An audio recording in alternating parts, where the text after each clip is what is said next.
žinoma, svarbiausias įvykis buvo tai komisijos pirmininkės pranešimas padėtis sąjungoje.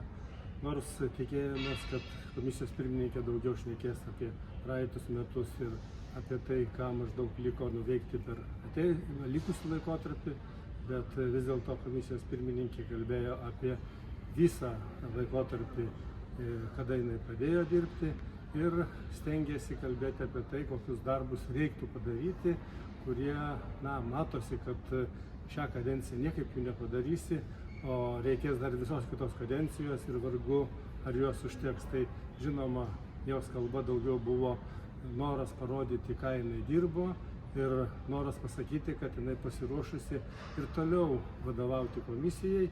Ir matyt, tai yra ženklas, kad jinai tikrai kandidatuos, ir tai savotiškai priešrinkiminė kalba. Bet nežiūrint į tai, iš tikrųjų, kai kurie dalykai, sakyčiau, labai neblogai nuteikė, kaip pavyzdžiui, kalbėdama apie žemdirbius, dėkodama ūkininkams, jinai paminėjo, kad iš tikrųjų labai svarbus klausimas tai yra bendroji žemės ūkio politika po 27 metų. Ir tai aiškiai jinai bus daroma dar kitais metais jau pagrinde naujos kadencijos parlamento ir naujos kadencijos komisijos. Ir pasiūlymas bus teikiamas naujos komisijos, galbūt tik tai šitos komisijos šiokie tokie metmenys gali būti pateikti.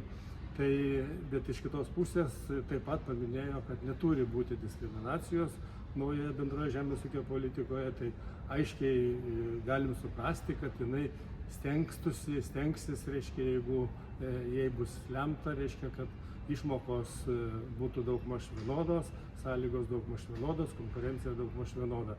Tai iš tikrųjų džiugu ir nuteikia.